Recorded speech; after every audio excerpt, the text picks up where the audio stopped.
Ayun, so good afternoon mga Kamoto Hooligans Garage, mga ka-MHG. So nandito tayo ngayong araw para ipakita sa inyo yung dalawang finish bike natin. Etong TMX Supremo. So kung nagtataka kayo sa design yan, lahat halos ng concept at itsura niyan is desisyon ng may-ari. So yan talaga yung nai-envision niya para sa bike niya. So yun naman din ang trabaho natin dito. Kung ano rin yung talaga yung gusto ng kliyente natin, yun ang bibigay natin. Tapos ito rin yung isang Keyway Cafe Racer natin, scrambler. So ayan, yun natin yung pipe, pero ipapaliwanag lahat ni Master Puto yan para sa inyo. Alright, tayo sa first bike natin, which is yung Honda Supremo na ginawang medyo classic na cafe brat na payat lang ang gulong, pero may explanation tayo dyan bakit ganyan yung naging itsura niya. Okay, Master Putoy, take it away. So ito, tank talaga to ng Barako. Ito yung request niya na ikabit. Bali yung ilalim nito, minods. Kung ano yung original nung tank ng Supremo, kinatay, sinalpak dito para mag-fit sa frame. Kasi nakaangat yung likod pag hindi magkaiba ang fittings kasi yan, no? Iba kasi yung frame ng Supremo eh. Taas dito sa gitna. Tapos lahat ng laman nito sa loob, yung pa rin, stock pa rin. Nandito pa rin yung stock na airbox, nandito yung mga battery pa rin. Lahat nandito pa rin. Kaya medyo malaki yung request nung side panel. Pero kung tutuusin, pwede ito liitan. Mas gusto mo yung maliliit eh, no? So syempre nga, sinasabi nga natin kung ano yung request ng kliyente, yun ang bibigay natin. Kasi bike niya yan, yan yung style na gusto niya. So hindi natin pinagdadamot sa kanya yung rate na yan. And then tapos yung buong seat frame niya na bago na, binalik lang natin yung footrest ng backride. Para gusto niya yung pa rin eh, as is lahat eh. Basta ito, binago to lahat. Fabricated pati yung seat. Tapos nagbago rin tayo ng shock mount. Gumawa na lang tayo ng bago. Hindi siya extended. Yun yung bago ngayon, hindi na nag-extend. Ayaw niya daw i-extend to. Tapos yun lang na bago lahat dito sa likod. Yung gusto niya kasi yan, flat seat lang. Embedded yung strip. So yan, plate holder, nagawa rin tayo bago. Tapos nag-install lang ng handlebar, mga bagong switches. Yan, yung switches na to, wala kasing kill switch to, walang headlight switch. Kaya nilagyan ng switch na ganito, meron ng hazard, tas meron ng ilaw. Para sa ilaw na off na. Tapos yan, drag bar lang. Strip. In-strip yung handlebar, yung lever, yung fork. Ibabuff na lang ulit. Nabuff na yan, pero ibabuff pa ulit. Kasi lumabo na, kakahawak-hawak. Okay. Naglagay ng gauge na bago. Side mirror, handle grips. Yung mga so yung basic, wala nang ibang pininturahan dito maliban lang doon sa mga ng engine, no? Wala na. Wala. Stock yan, black talaga yan. Black talaga. So stock pipe din. So talagang ginawa lang dito yung likod, yung seat frame, tong side panel, nag-mounting ng tank. Kila talaga yung mabigat na ginawa. So ayan, kung nakikita nyo, yan yung niya, yan yung prep na look niya para sa bike niya. So medyo hybrid siya ng classic to Thailand setup. Hindi ako nagmamarunong, pero yung mga gulong kasi yun yung lumalabas eh. Oo, doon tayo bumabase yung gulong. So syempre, yun yung concept niya, medyo old school na may modern feel. Tapos yan, mga decision niya yan, yung mga design na yan. So ito daw ay Kurogami. Parang black metal, parang pang samurai ganyan. So ayan, tas flat lang, wala siyang piniling design. Ayaw niya nang ma-design yung seat. Flat lang. Isang layer lang ng foam. Dito lang tayo nagdagdag para medyo fit sa tank. Kumano naman sa tank. Ayan, so ready for pickup na yan. So sa mga into gantong style, ayan, sana ma-appreciate nyo yan. Ayan. So palagpasin natin yung tricycle. Ayan. So sana nagustuhan nyo rin sa mga may gantong preference sa bike. Ayan. So syempre balik naman tayo dito sa kabila. Punta naman tayo dito. Ito yung Keyway Cafe Racer ni Doc Benji. So dati is naka brat style din to, cafe. So nag-iba siya ng trip, gusto niya maging scrambler naman. Tapos merong carrier yan na skateboard kasi isang pro skater din tong dentista natin na to. So eto, medyo maraming ginawa dito si Putoy. At syempre bike ng Kamoto Hooligan natin yan, so talagang binonggaan din natin. Ayan, Master Putoy, explain mo na. Ito, hindi naman talagang ganun kadami kasi nagawa na to noon eh. Ang talagang na bago lang, naglagay ng mini compartment. Okay. Quick release na yung upuan nito. Walang bolt. Yun. So yan, mga lagayan ng anik-anik. May ano yan, Quick release cable yan. Hindi nga lang siya disuse, dihatak lang. Hanapin na lang nung may-ari. Ayan, tapos yung ginawa lang talaga dito, tinabas ulit yung C3 upholster, gumawa ng bagong side panel.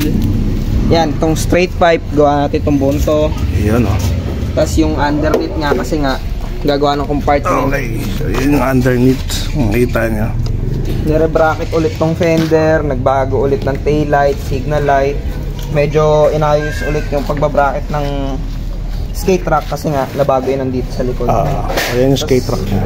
Yun lang, nagrepaint, nagpalit ng fork. Yung Ano fork, to eh? mas mahaba yung fork. Mas mahaba yung fork galing sa mga China bike na parang enduro din.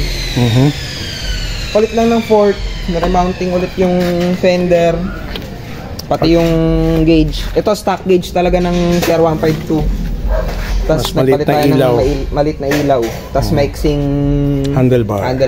Tapos nagpalit tayo ng lever na short lever.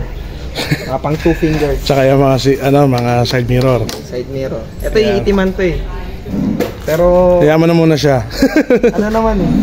Tumer na naman. Kaya kahit yun. Mas maganda naman din pag chrome eh. Nagko-complement naman siya. Lalo na may pipe pa siya na silver. Nag-18 na rims sa harap.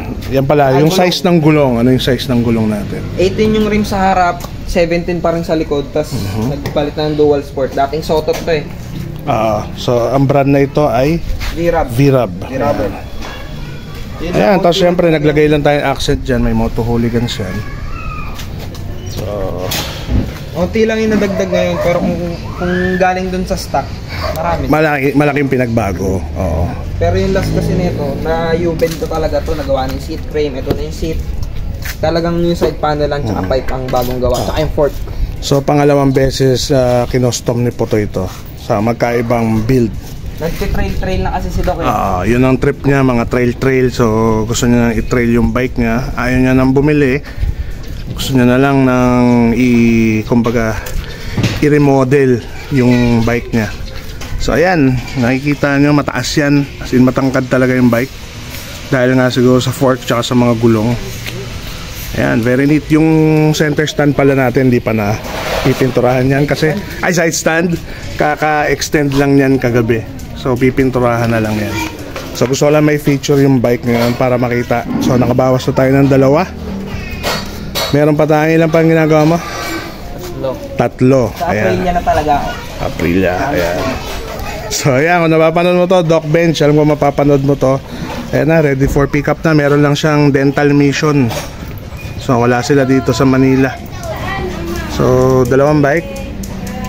So update din natin to si RR regarding sa Supremo niya. Ayan. Tapos ano update dito sa natin, TMX natin. TMX kaka-RLM lang hub sa harap. Kasi stock hub pang Alpha 155 yung fork.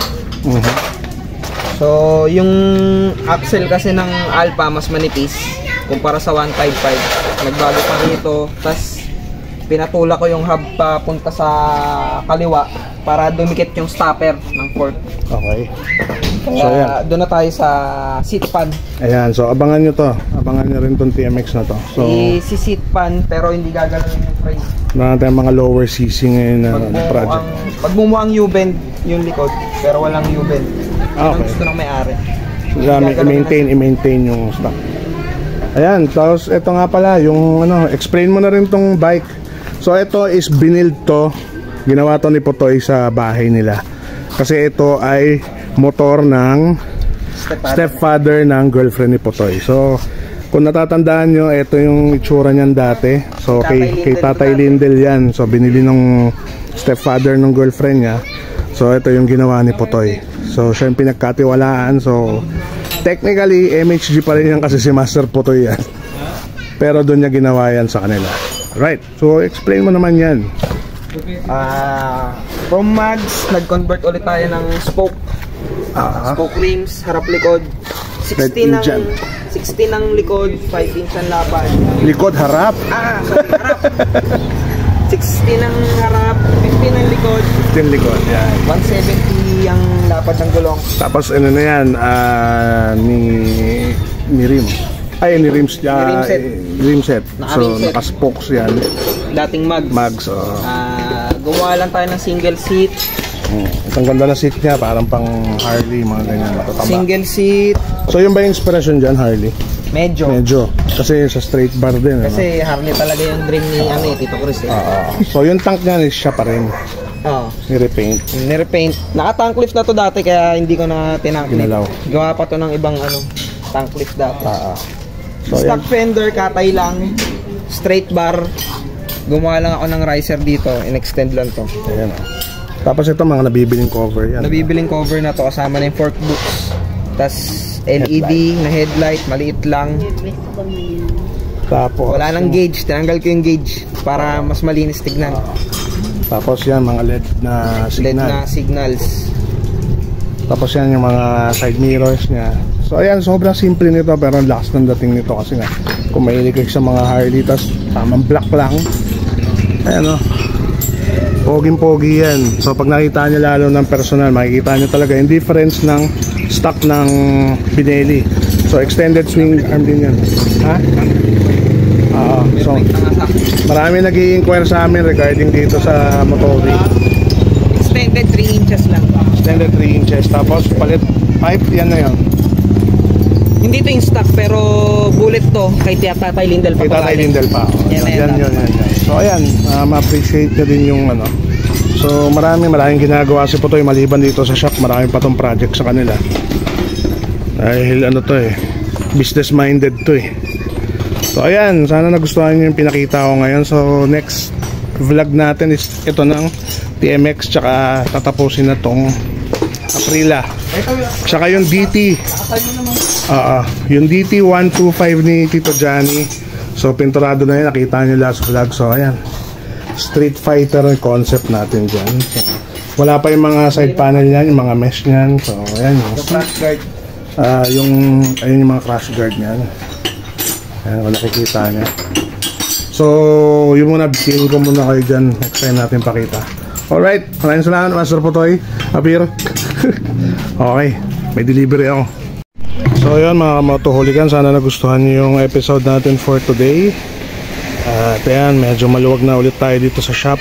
At nakabawas tayo ng 2. So makita-kita ulit tayo next vlog. At sana nagustuhan nyo to. Kung nagugustuhan nyo yung mga content natin at mga pinapakita namin, huwag nyo kalimutan mag-like, comment, and subscribe. Yan, share nyo na rin kung gusto nyo sa mga nabigyan na ng inspirasyon sa mga build na to. So gawin natin kung ano gusto natin. Alright, so yun lang mga motohuligans. Ito ko natatapusin yung vlog. This is the goon behind the camera, Master Putoy and Oti. Ayun. Ayan, so dito na lang. And we're fucking out.